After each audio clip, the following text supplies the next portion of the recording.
Namaskar. Welcome to all viewers. Welcome to Gnanadiksha Concept Based Learning. Yes, I have come before you all last few days back with Malthusian theory, isn't it? Which is the branch of demography of the branch of the economics.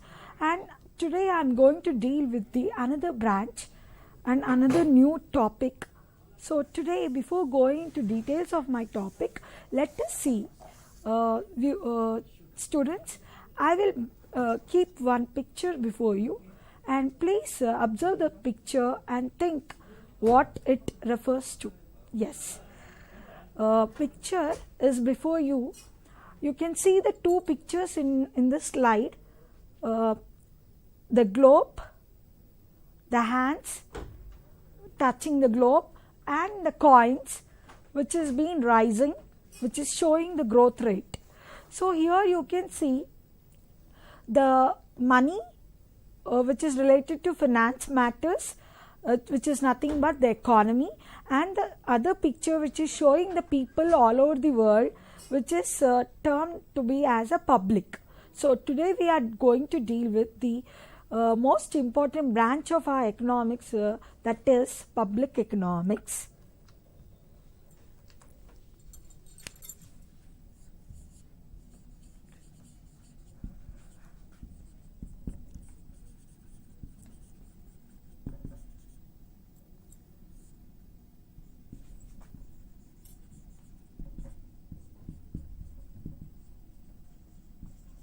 Yes, so here you can see the public economics or the public finance is both one and the same.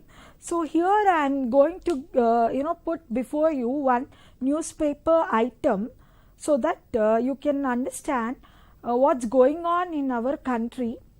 That is, here it is that the central government had released over rupees 17,000 crore to state governments to purchase personal production, that is PPE kits, personal protection equipment, ventilators and test kits among the and other things. Okay, so here you can see that the central government is dispersing, it is allocating funds to different states. So why it is allocating funds? It is giving money. Okay, it is allocating money or funds. Okay, or finance. So why it is giving? Now the pandemic situation is going around our country. So here you need to tackle with the health safety measures. You need to mitigate the problem healthcare system, strengthen the healthcare system and all. And another thing, the government also has allocated money for the boosting up the income. Okay, so it has allocated 20 lakh crores. Okay, lakh crores money for Atmanirbhar Abhiyan. Atmanirbhar Abhiyan. So, what do you mean by Atmanirbhar Abhiyan?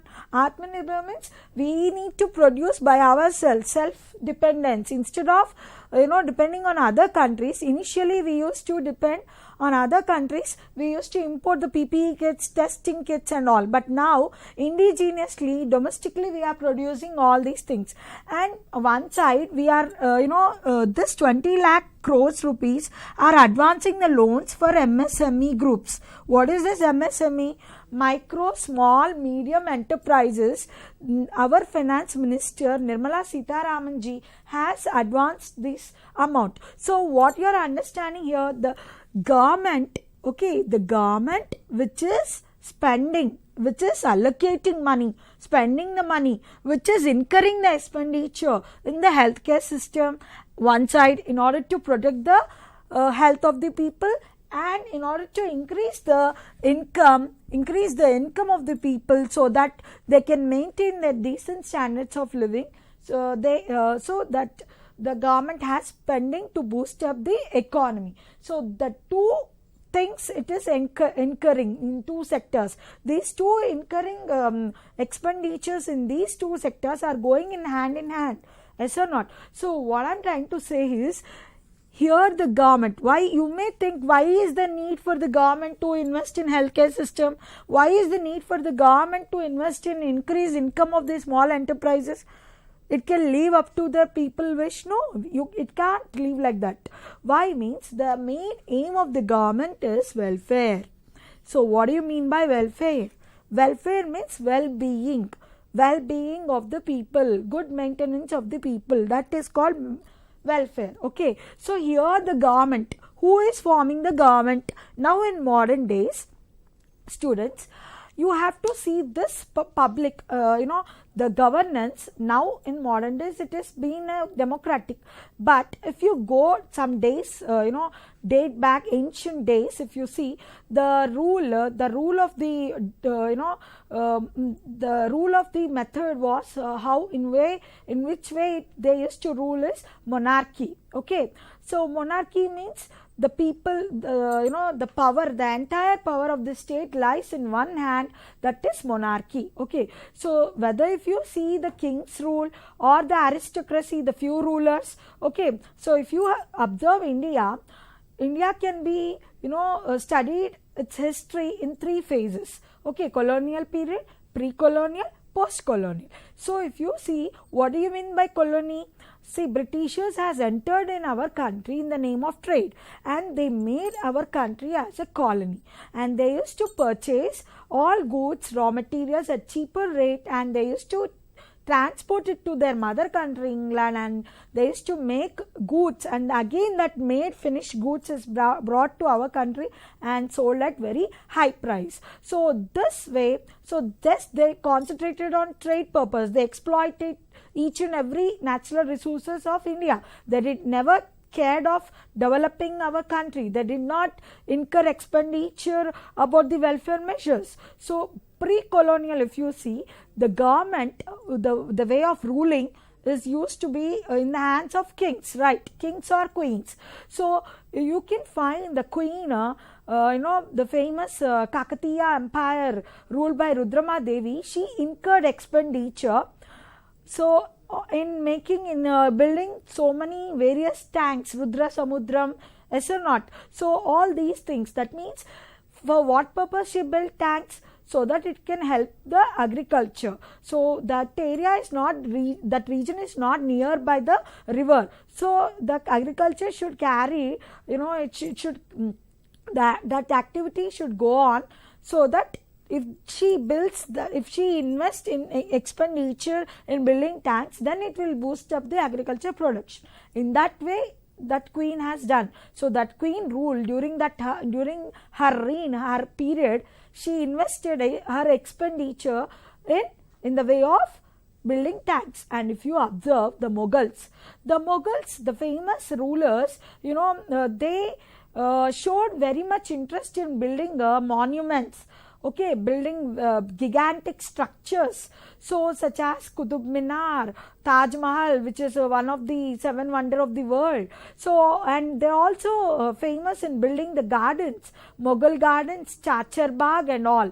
So this kind of, he invested more his expenditure in beautifying the city, building the monuments.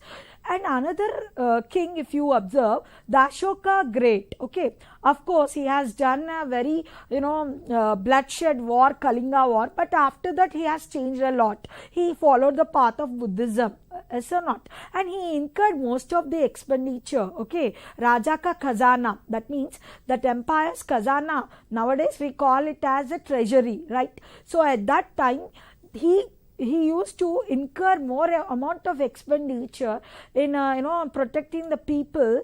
So in giving the facilities like constructing roads, planting the trees either sides of the roads. So what you can observe here is the kings or the queens, the area of investing the expenditure, the kings, at that time also they used to collect the taxes. Okay, 1/3 of the produce they used to collect it as a taxes that used to go to the king's treasury. And again, the king, it is the responsibility of the king to provide the facilities and to provide the benefits for his subjects. Okay, so one king is interested in building the tanks, and one other king is interested in building the monuments, and another king is interested in building the rest houses, roads and all, so hospitals and all. So by this, this public expenditure is not a new concept. It exists.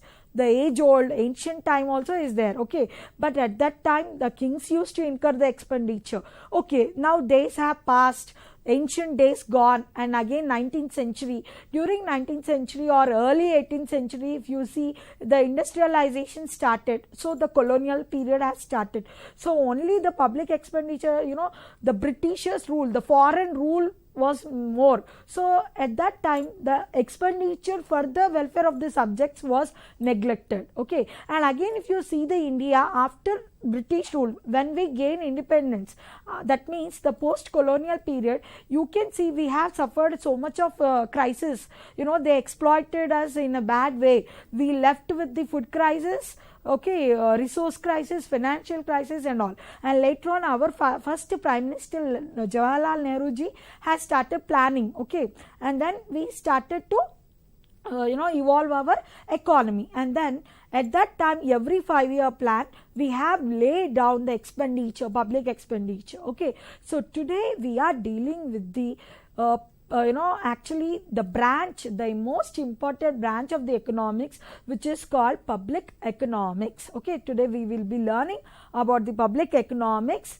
And in that public economics, our topic is today is Wagner's law of increasing state activities. So Wagner's theory or Wagner's law of increasing state activity or Wagner's theory of public expenditure, it is one and the same. Okay, so you can find the public finance and public economics are the two words which are used interchangeably. Okay, which is a pivotal branch of economics. It is also a social science which is concerned with the problems of raising funds and allocation of the collective satisfaction of wants. Okay, here you have to see that public economics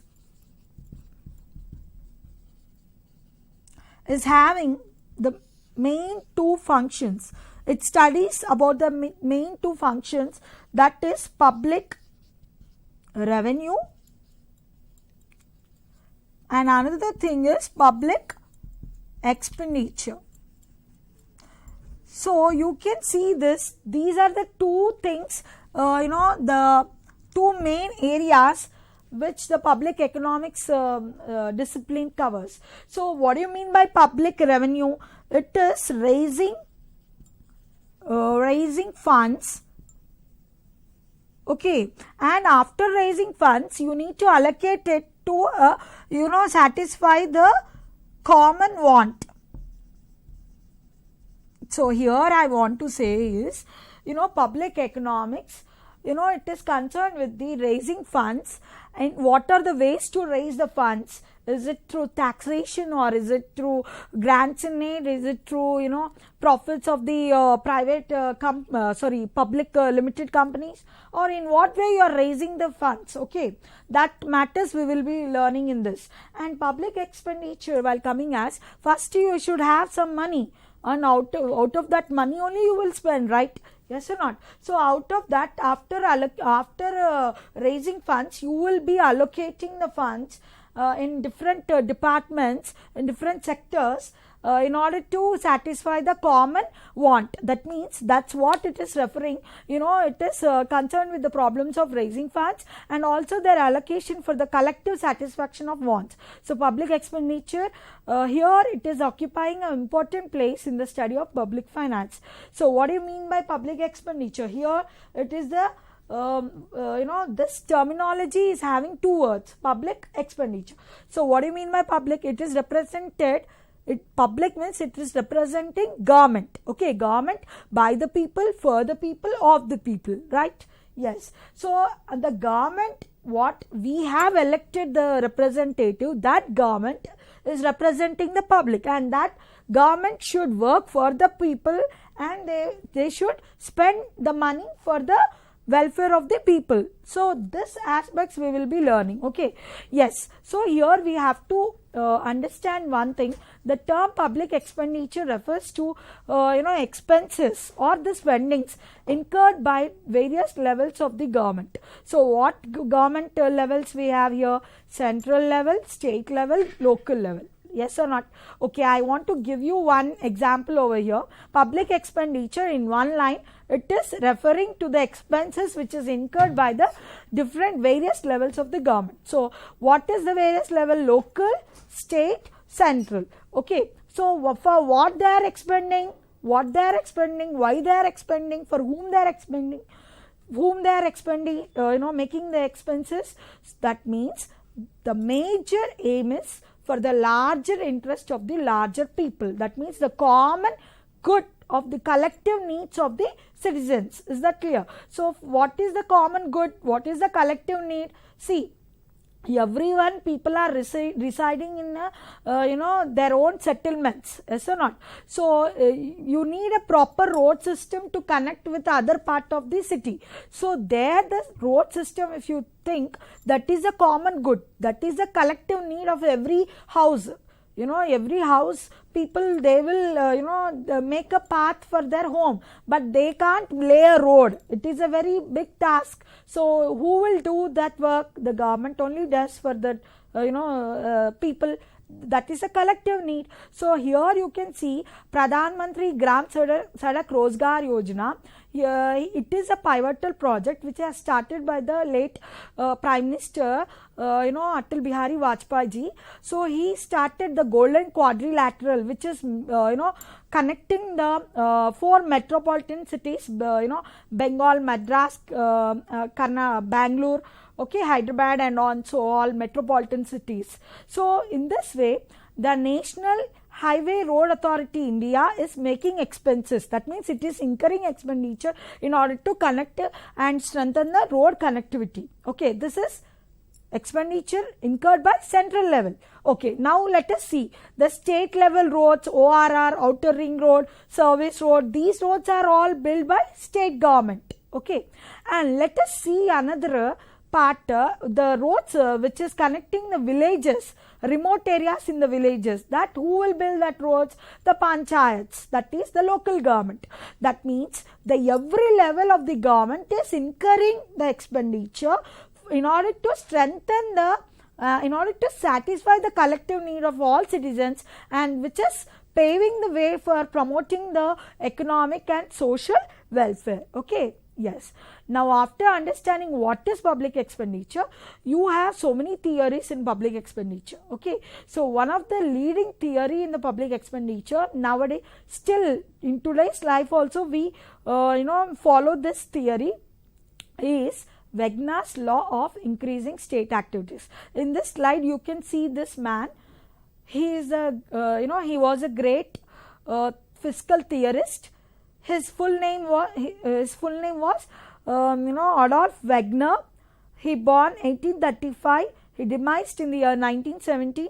He belonged to Germany. He was a German fiscal theorist. Here, students, you need to understand the term. What do you mean by fiscal? Fiscal is the term which relates to the revenue and expenditure aspects. Okay, that is related to fiscal. So here, fiscal theorist, he belonged to 19th century. At that time, at that very ancient time itself, he believed that there is a functional cause and there is a functional cause and effect relationship which is being laid with the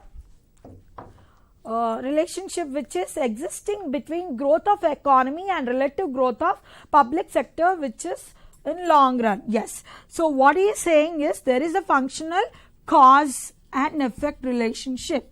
Okay. Functional cause and effect relationship between what? Between the public sector growth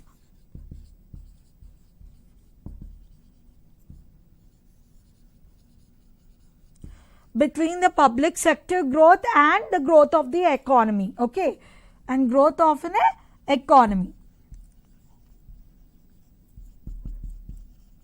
So in this theory, he made the basis of his theory is there is a cause and effects, functional cause and effect relationship between public sector growth and growth of an economy. So what do you mean by public sector growth here? Public sector growth is the public sector is growing in its functions. Okay, in its functions. What do you mean by functions? Whatever the public sector is activities it is implementing, activities or schemes or policies, okay, it is investing in different areas, different sectors. In that way only the public sector is growing. So the growth of public sector, how it will grow? This growth of public sector is dependent directly on the growth of the economy. So what is growth of an economy? How you can see the growth of economy? You can see the growth of economy in a way of per capita income or real income or output, isn't it? So when your economy is growing in in a per capita, increased per capita income or increased output, then automatically the public sector functions also increases. For example, he belonged to Germany, right? It is one of the industrialized nation at that time. Okay, remember children, the theory which he wrote is it was in 19th century. So at that time the backdrop and the situation of that time also matters in writing his theory. So at that time what he observed is, the growth of an economy, if it develops, automatically the public sector functions also will expand. So the public sector functions will expand in both ways. What are that ways? Extensively and intensively. Extensively and intensively. Yes, so what do you mean by extensively and intensively? Means, in a broader way and in a micro way, in a depth level. Okay, so in both ways it is expanded public sector functions. And if you see, he holds that as the per capita income and output increases in industrial nation, the public sector grows as proportion to the total economic activity. So the public sector functions is growing in proportion to the growth of the economy. Suppose the growth of economy is 10 units, for example. Okay, so the public sector functions also increases to 10. Proportion with the growth of economy only, this will grow. Okay, yes. Now let us move to another slide. He believed that social progress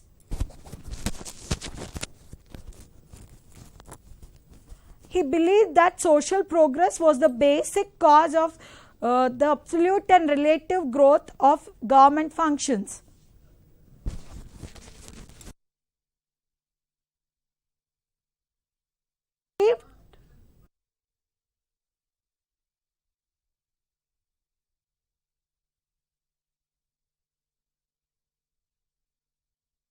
That social progress was the basic cause of absolute and relative growth of government functions in the industrialized economies. So you can see that he also believed that in his theory he made a main postulation called social progress. So social progress is a main basis or a root cause to increase the public sector function. So what do you mean by social progress here? See, the amount of awareness the people are getting, the amount of education levels the people are attained, in that way only the public sector functions also will grow. So at that particular time, if you observe the developed countries and developing countries, you have a different roles to play for the developed countries. Public sector will not have to incur in strengthening roads or strengthening the electricity. They already achieved that way long back Yes or not? So now their role, the social progress is very high for them.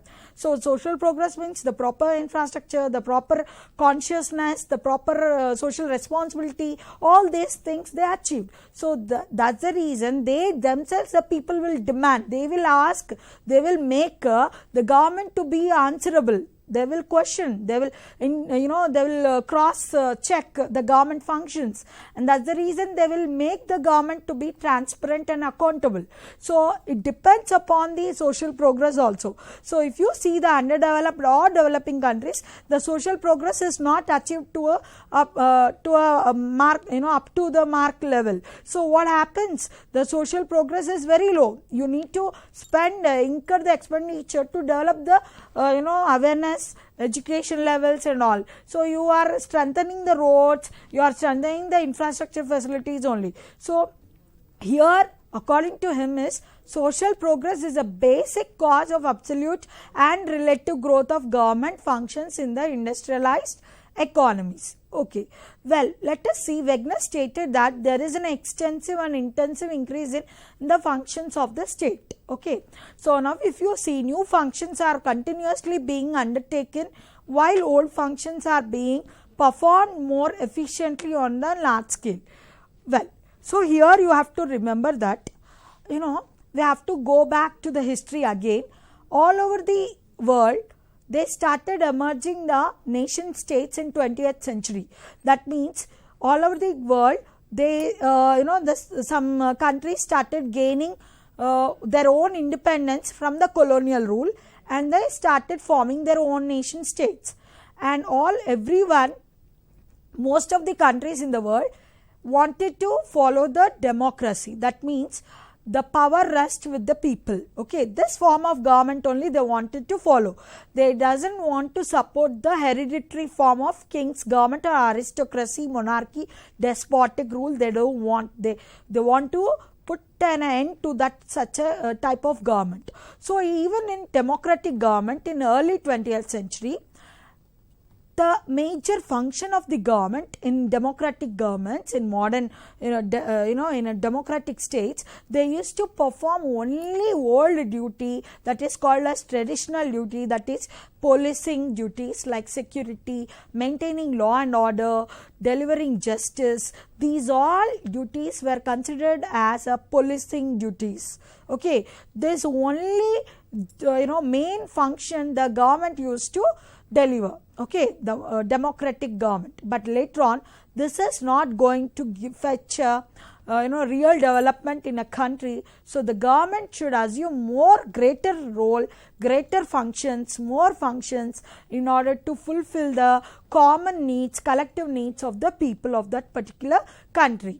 So if you see here, so the modern government, the modern democratic states, they have assumed a new role called, they are called to, they wanted to fulfill the well-being of the people. So they transformed from policing state to, they transformed themselves to a welfare states. So the welfare states were forming multi-functions in addition to the policing duties. So one thing you have to understand over here is, the policing is to do a traditional function, maintaining law and order, but the welfare state is, it has to do the maintaining law and order. In addition to that, it has to perform so many activities which is related for the welfare of the people. So one example I want to give in this connection, in your family there will be a weak children or a strong children. Some children can do things by their own. Okay, some children need support. Okay, so what the elder or what the head of the family will do, it will take care of the weak children, right? Yes or not? So it will boost up, the head of the family will boost up to the weak children. It will give support. So similarly, the government, will take care of the people larger, and especially the poor people also, in order to bring up to the decent standards of living. Well, now let us go to another slide. Here there are some pictures. It is visible to you all. That hat and sticker reflects, it is policing function. The Army, Navy, Air Force, the Tridal, it reflects that it is protecting the borders of the country in order to lead the peaceful life. And the dam, it reflects that it is a symbol for development. It is a temples of the modern development, as Jawaharlal Nehru ji said. And you can see the other picture: electricity, health, education, roads, agriculture, railways. So these are all different areas in which the government will incur the money. Okay, let us see in what way it is incurring, why it is incurring in detail. The Wagner has, yes, the Wagner's law, expenditure of government was increasing. Why the expenditure of the government is increasing? Because of the following reasons he is saying. So he cited 6 reasons. So the Wagner has cited 6 reasons. Due to these 6 reasons, the government is increasing its functions and it is increasing its expenditure. So let us see the first reason: expansion of traditional functions. So government has to expand traditional functions like defense, administration of justice, maintenance of law and order, consequently expansion of public sector and obviously maintaining industries, trade and commerce. So when it is expanding the traditional function, when it is strengthening the police, it is nowadays you have a friendly policing, you have a she teams, you have additional policing techniques, you have apps, this is all technology which is imbibed in the policing sector, in order to maintain drone cameras, defense, submarines, all these things. The government is incurring expenditure in recruiting the personnel, in distributing salaries for the personnel, in maintaining the offices, administrative expenditure, defense, maintaining law and order, justice, judges, the courts and all. So it will not run just like that. Who is maintaining all these things? The government. So the government is spending expenditure in order to maintain the policing functions, in order to maintain the law and order functions. That's the reason the public expenditure will increase. Okay, and another head is growth of population. You can see the picture, the people are multiplying, is it not? You can see the picture, 1, 3 and then it is multiplying and increasing. So if there is an increase in population, with the growing population, government also has to increase expenditure.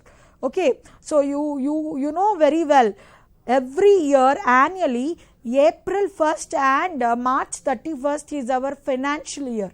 So at that time we have in our parliament, our finance minister will be presenting the nation's budget. So what do you mean by nation's budget? Nation's budget is, it is a statement of expenditure and income, okay, which is going to be incurred in that preceding year. It is a plan, right, in which areas it is being increasing the expenditure. It's a statement of income and expenditure. So in this it will allocate the outlays of expenditure, or it will raise the funds from which resources it can collect the revenue and all. So in that way it will be expanding expenditure on the provision of the it will estimate. Okay, so if you see that budget, according to our increase in population, now we are 130 crores of population, but now our budget is somewhere around it is not same, is it not?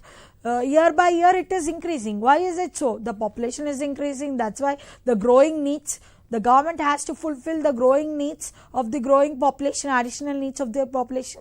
That's the reason public expenditure also increases. And another reason is urbanization.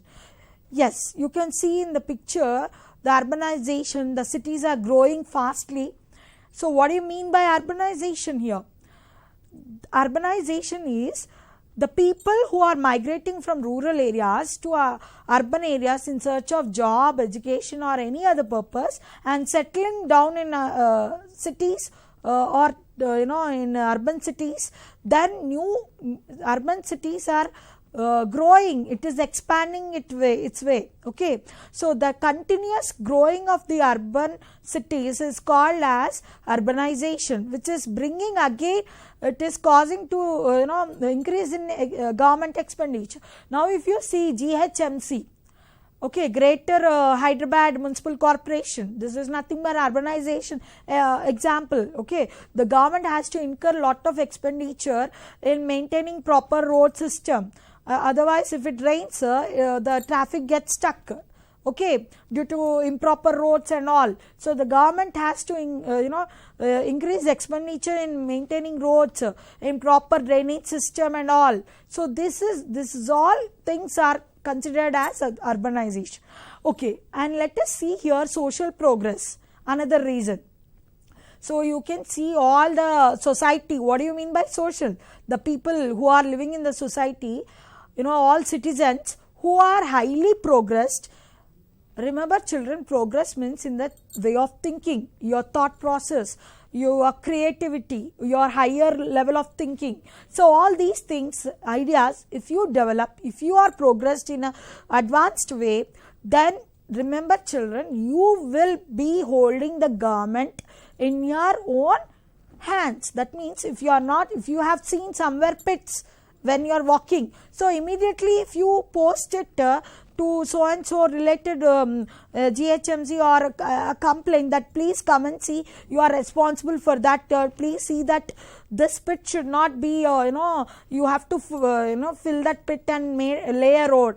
Then why not, if you are really having that much social progress, if you are socially conscious, you will make the government automatically transparent and accountable. Okay, so this is what Wegener said. Social progress was the basic cause of the relative growth of government functions, which is in turn leads to the absolute and relative growth of public expenditure. Yes, and let us see this slide. Defense. If you see defense, the most important reasons for increase in public expenditure is war and preparation of war, or defense expenditure is becoming expensive day by day. In almost all countries, defense expenditure accounts more than half of the total budget expenditure. So if you see, every country wants to be secured, yes or not? It wants to be peaceful. It wants to, the government wants to give its citizens the peaceful life. Okay, then only if it is peaceful, then only the progress will take place, yes or not? They can work productively. So the government is spending more amount. You can say if the budget is 100%, the half of the budget, that means 50% of the budget, every country is allocating for the defense expenditure. What do you mean by defense expenditure here? Defense expenditure means, you are maintaining the submarines, arms and ammunition, you are recruiting the personnel, okay, and you are delivering the salaries, maintaining the boats, the agencies, all these things, okay. So if you see, recently our defense minister Rajnath Singh, he has purchased Rafales fighter planes from Russia. Okay, that means with whose money? It is public money. Okay, that means the public expenditure incurred in the defense, so that we can be strengthened, and if we are strengthened in a defense, we will not have any enemy or any invasion from outside. They will better know that yes, this country is well possessed, this country is having backup of the well defense equipments. Then they will not dare to step to cross the borders. Okay, that sign we can give. And another reason is rise in prices and national income. Okay, so if you see, these two lead a significant increase in absolute expenditure of government. So if you see the rise in general price level, Suppose the government has started project in the year 2014, but at that time the prices are somewhere 10 rupees sort of thing. Okay, but now it was not able to complete in a given period. Okay, 3-4 years it has to complete, but it due to delay it couldn't complete in that prescribed period. So again now the prices has raised. Not the same prices will prevail. Now the price from 10 rupees to it has risen to 20 rupees. That means the government total expenditure which has to be incurred on that project, suppose 5 lakhs, now due to increase in price it has become, the same project has the cost has become 10 lakhs. Okay, so that means it is wasted, right? The money is wasted. 5 lakhs, with the 5 lakhs it can able to do the particular project, but due to delay and due to rise in price it is able to do the same project in 10 lakhs. That means that another 5 lakhs is wasted. That is, the public expenditure is increasing, right, due to increase in price. Yes, another thing is national income. So if you see the national income, the government has to pay higher prices for all goods and services which it has to buy, and secondly it has to find larger financial resources to meet its ever growing expenditure. So one hand it has to pay the prices, increase price it has to pay, and it has to complete the projects, and on the other hand it has to raise its funds, it has to raise its resources to meet it has to raise the revenue to meet its ever growing expenditure. Okay, and another yes, you can see these are the till now we discussed the 6 reasons for which the public expenditure is rising, it is increasing. Now the Wagner has shown the same in the graph. Okay, the graphical illustration on x-axis. If I will be drawing graph for you all. Yes, so here you can see per capita income is shown.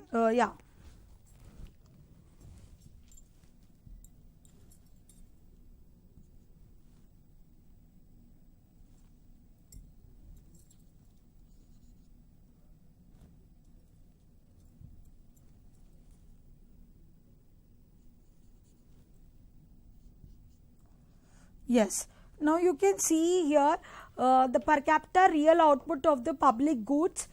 Per capita real output, P is representing per capita, R is real output goods, J is goods.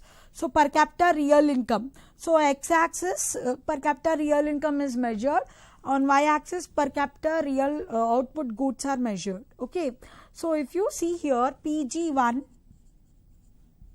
PG2. So PG1 PG1 is somewhat constant. Okay, you have to remember that PG1 is constant.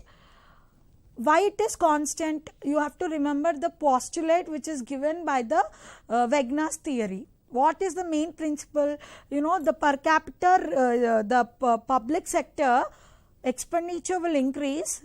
It will increase. The increase in public sector will depend on the increase in economy, output of the economy. So when the output of the economy is constant, then public sector function also will be constant. So this PG1 is constant. Okay, suppose if it is the another situation, per capita real goods is increasing. Okay, per capita real income also is increasing in economy. Then what happens?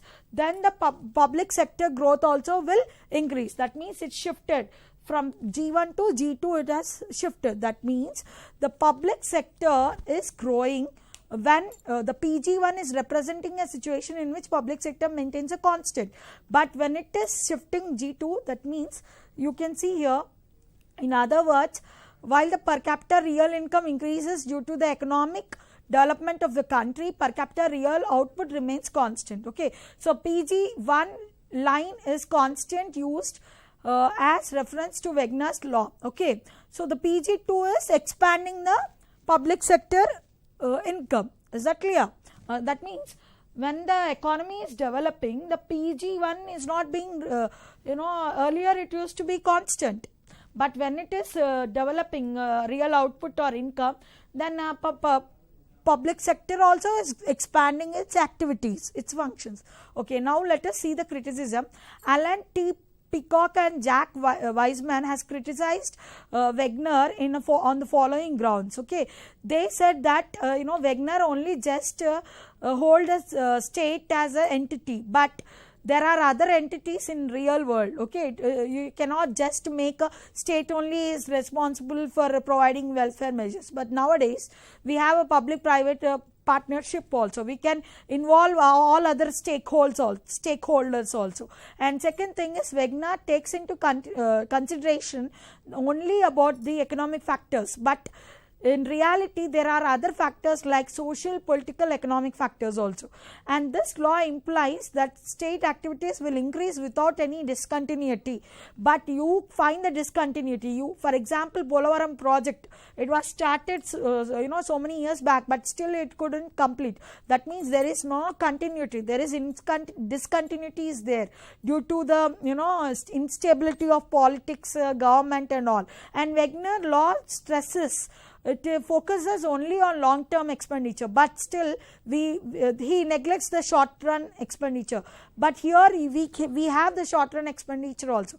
Okay, if you want to conclude the theory, despite of these shortcomings, still this theory occupies the prime importance in nowadays also. Okay, why is the public government, the public role is like omniscient, omnipresent, omnipotent, presiding, which is being incurring expenditure in all aspects of community's life. Okay, that's the reason the government is involving in massive public expenditure.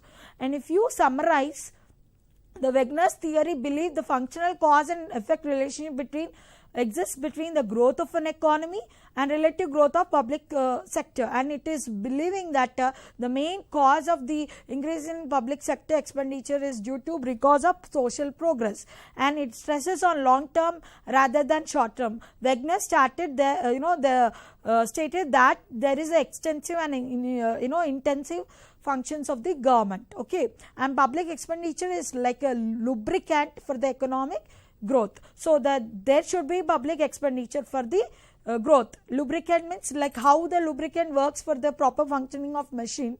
In the similar way, if you incur more expenditure, then you can develop in rapidly the economy. And if you see the other topics related to this aspect is classification of public expenditure.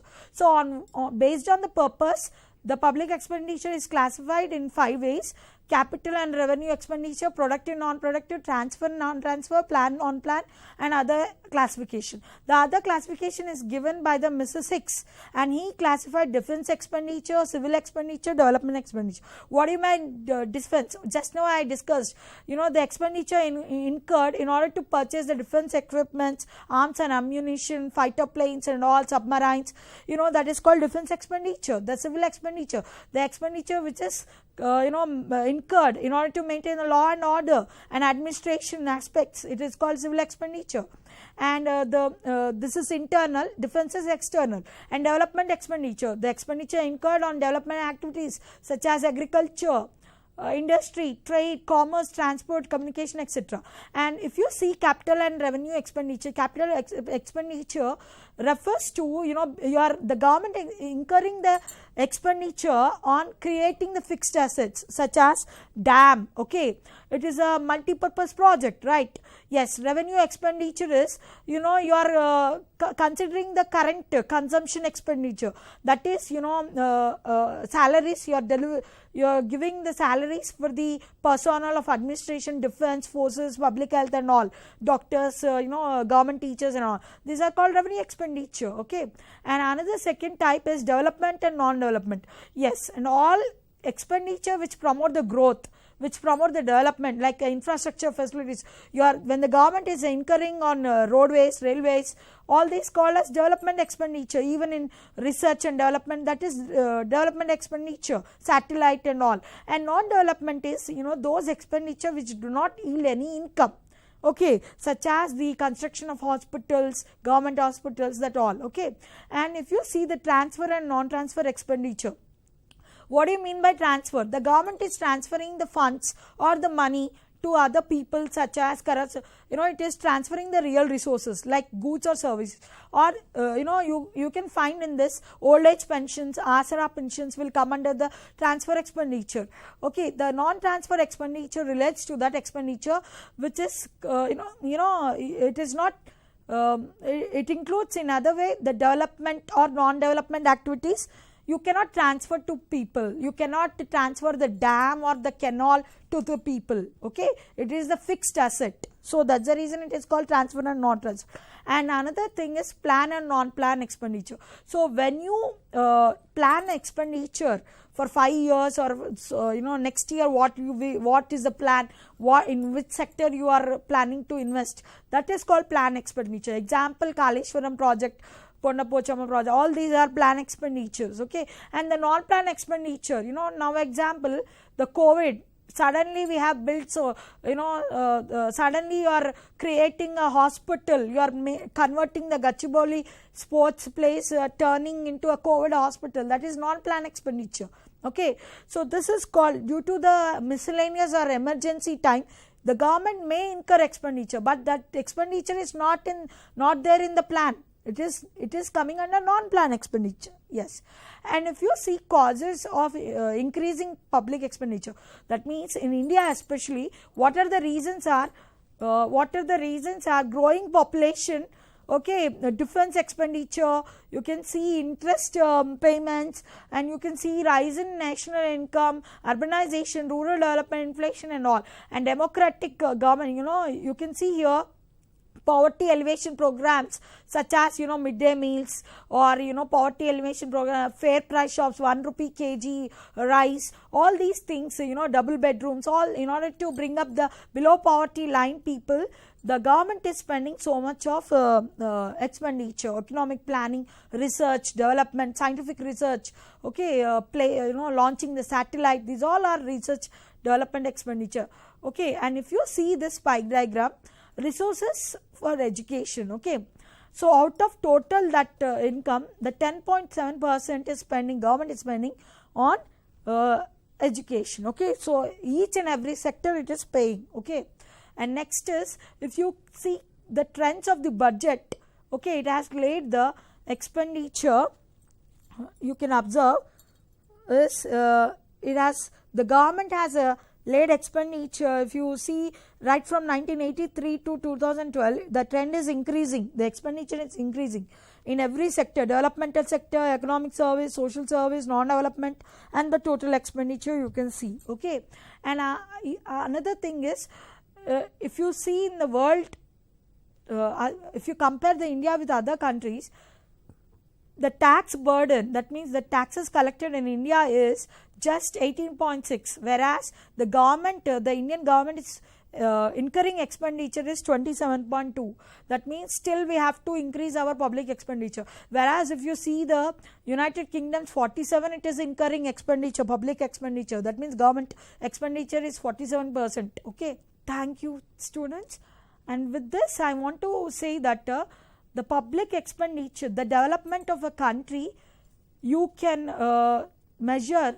The public expenditure is the yardstick for the to know whether the country is developed or not. So you have to see public expenditure should increase, it should not be decrease. But for our individual, we have to decrease our expenses, we have to increase savings. But for a country like a welfare states, modern democratic states are welfare states, they have to increase public expenditure. Okay. So public expenditure increasing, that is a yardstick to measure the development of a particular country. Okay. With this I conclude. Stay safe, stay healthy. Thank you, students.